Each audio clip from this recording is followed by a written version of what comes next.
গল্প চায়ের কথা। লেখক পরিতোষ দত্ত।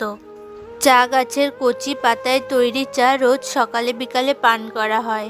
চা পানে আনন্দ হয়। চা শব্দটা চীনা ভাষার শব্দ। চীন দেশেই চা প্রথম পানীয় হিসেবে ব্যবহৃত হয়। সেখানকার বৌদ্ধ ভিক্ষুরা এর প্রচলন করেন। সেখান থেকে চা জাপান দেশে যায়। ভারতের উত্তর পূর্ব এলাকাতেও চা গাছ পাওয়া যেত।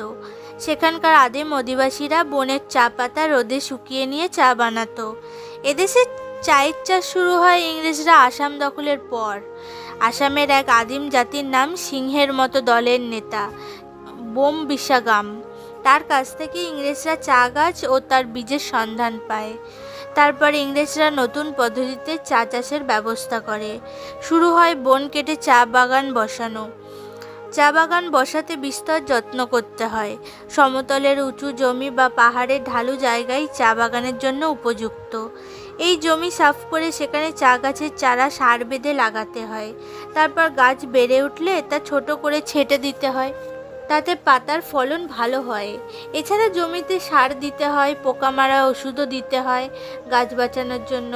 চা গাছ আবার প্রচুর জল চায়, কিন্তু জল জমা জমি তার আবার পছন্দ নয়।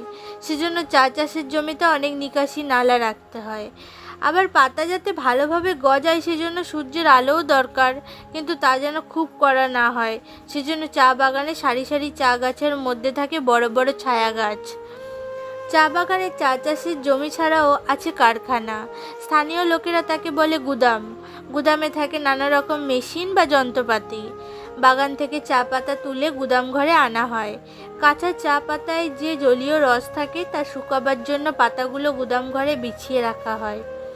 এবার বাতাসের অক্সিজেনের ছোঁয়া লাগে এবং পাতার রং সোনালি হয়ে ওঠে। এরপর ড্রায়ার বা শুকনো করার মেশিনে কাঠকয়লা, তেল বা গ্যাসের তাপে পাতাগুলো একেবারে শুকিয়ে ফেলা হয়। সোনালি রং এবার হয় কালো। কালো চায়ের নানা অংশ এবার সর্টার বা বাছাই মেশিনের সাহায্যে আলাদা করা হয়। এই আলাদা করা এক একটা অংশ এবার এক একটা নামে প্যাক করে চালান দেওয়া হয়। আমাদের দেশে চা হয় দক্ষিণ ভারতে, উত্তর ভারতে হিমাচল প্রদেশে, আসামে এবং পশ্চিমবঙ্গের জলপাইগুড়ি, দার্জিলিং এবং উত্তর দিনাজপুর জেলায়। দার্জিলিংয়ের সুগন্ধি চা সারা পৃথিবীতে খুব নাম করেছে। চা বাগানে প্রতিদিন প্রচুর শ্রমিক কাজ করেন। শ্রমিক হিসেবে পুরুষদের সঙ্গে মেয়েরাও কাজ করেন। চা বাগানে গেলেই দেখা যাবে মা শ্রমিক কোলে শিশুকে কাপড় দিয়ে বুকে বেঁধে নিয়েছেন।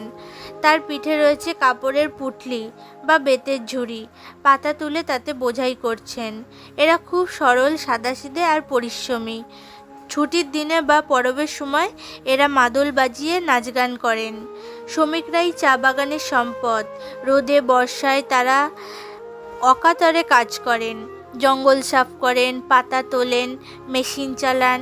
তাদের প্রতিদিনের কঠিন শ্রমেই চা আসে আমাদের ঘরে ঘরে। চা শ্রমিকরা তাই আমাদের পরম বন্ধু। সুযোগ পেলে চা বাগানে গিয়ে এদের সঙ্গে আলাপ করে এসো।